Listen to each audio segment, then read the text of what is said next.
তো দেখো স্টুডেন্ট, আজকে যে তোমাদের ক্লাসটি করাবো তা হলো মধ্যযুগে ভারতে আসা পর্যটক এবং সেই পর্যটকেরা কি কি বিবরণ রেখেছিলেন তা সম্পর্কে আমরা একটু জেনে নেব।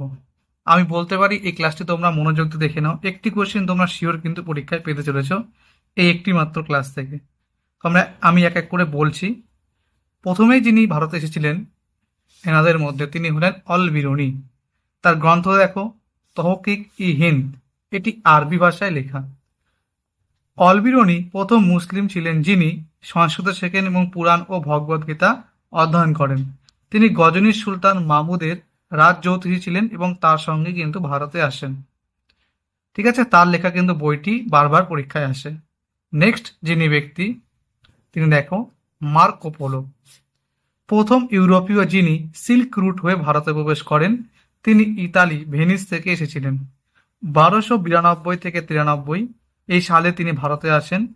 তিনি মধ্যকালীন যাত্রীদের রাজকুমার নামে পরিচিত। তো দুজন সম্পর্কে আমরা জানলাম। তৃতীয় যিনি দেখো, তিনি হলেন সুলেমান। তিনি দেবপালের সময় বাংলায় আসেন। তার গ্রন্থ সিলসিলাত ই তাওয়ারিক। তিনি পাল বংশ বা পাল রাজ্যকে রুমি বা রুহেমা আখ্যা দিয়েছিলেন। হ্যাঁ, নেক্সট যিনি খুব ইম্পর্টেন্ট, ইবন বতুতা। দেখো, ইবন বতুতা সম্পর্কে ডিটেলস আমরা জেনে নিই। তিনি মোহাম্মদ বিন তুগলকের সময় 1333 সালে দিল্লি আসেন। তার গ্রন্থের নাম রেহলা, এটি আরবি ভাষায় লেখা। সুলতান তাকে, মানে মোহাম্মদ বিন তুগলকের কথাই বলছি, দিল্লির প্রধান কাজী পদে নিয়োগ করেন। তিনি 14 বছর ভারতে ছিলেন। তুঘলক সাম্রাজ্যকে তিনি হিন্দ এবং সিন্ধ নামে আখ্যা দিয়েছিলেন। তিনি বলেছেন মোহাম্মদ বিন তুঘলকের সময় প্রান্তের সংখ্যা ছিল 23টি। নেক্সট কি বলছে দেখো, তার সম্পর্কে ইম্পর্টেন্ট। তিনি তিনি কি করেছেন, ভারতে সেই সময় প্রচলিত ডাক ব্যবস্থা, যাতে বলে উলাক এবং দাওয়া, একটি ঘোড়ায় পিঠে চড়ে এবং একটি পায়ে হেঁটে, এর বিস্তৃত বিবরণ দিয়েছেন। তিনি বলেছেন সুলতান বিদেশিদের এজ্জা বলে সম্বোধন করতেন। আমি সুলতান বলতে কিন্তু মোহাম্মদ বিন তুগলকের কথাই বলছি। তিনি দিল্লিকে পূর্ব ইসলামের সাম্রাজ্যের সবচেয়ে বড় শহর এবং এই সংসারের সবচেয়ে বড় বাণিজ্যিক বাজার বলে অভিহিত করেছেন। সুলতানের রাজদূত হিসেবে তিনি চীন যাত্রা করেন। তো এই গেল ইবন বতুতা সম্পর্কে।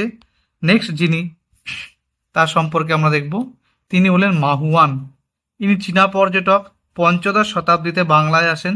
তিনি বাংলায় রেশম পোকা চাষের কথা উল্লেখ করেছেন। খুব ইম্পর্টেন্ট, বারবার কিন্তু পরীক্ষায় আসে। নেক্সট তারপরে যার সম্পর্কে জানবো আমরা, ইনি হলেন র্যালফ ফিঞ্চ। 1588 থেকে 91 সালে মোগল বাদশাহ আকবরের সময় তিনি আসেন।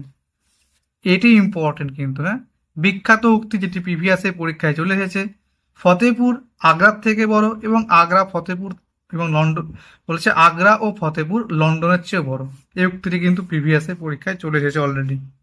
নেক্সট যিনি ব্যক্তি দেখো, তিনি হলেন মনসেরাট। 1578 খ্রিস্টাব্দে আকবরের দরবারে আসেন। তারা ইনিও আকবরের সময় ছিলেন। সম্রাটের কাবুল অভিযানের সঙ্গী ছিলেন। নেক্সট ব্যক্তি ক্যাপ্টেন হকিংস এবং উইলিয়াম ফিঞ্চ।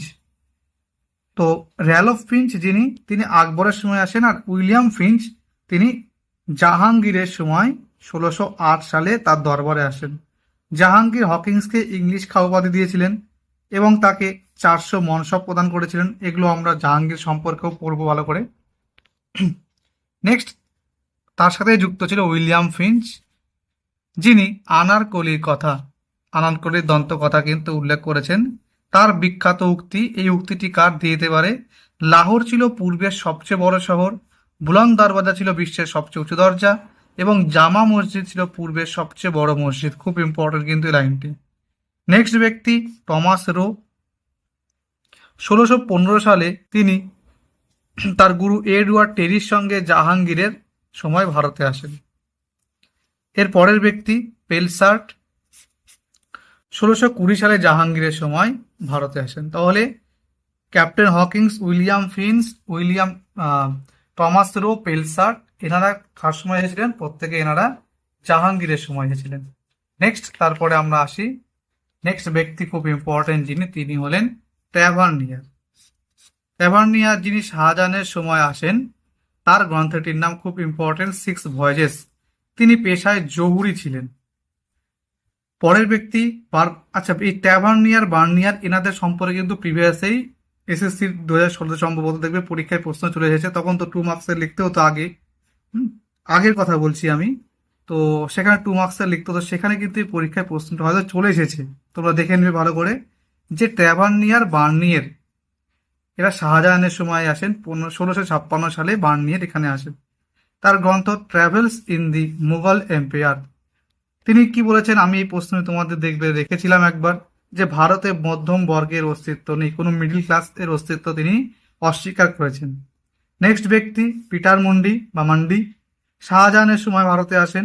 তিনি দাক্ষিণাত্য ও গুজরাটের দুর্ভিক্ষের করুণ বর্ণনা দিয়েছেন। এর পরের ব্যক্তি নিকোলো মানুচি।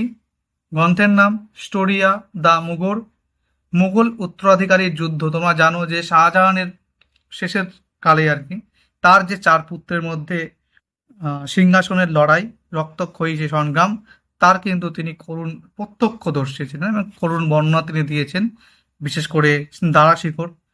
1665 সালে পুরন্দরের সন্ধি। তোমরা জানো যে শিবাজি এবং জয় সিংয়ের মধ্যে পুরন্দরের সন্ধি হয়েছিল আর কি। তো সেই সন্ধিতে তিনি কিন্তু উপস্থিত ছিলেন। তো এই তো গেল এনাদের সম্পর্কে। নেক্সট আমরা ভিডিওতে কি করব, বিজয়নগরে আসা যে সমস্ত পর্যটক তাদের সম্পর্কে আলোচনা করব এটির দ্বিতীয় পার্টে।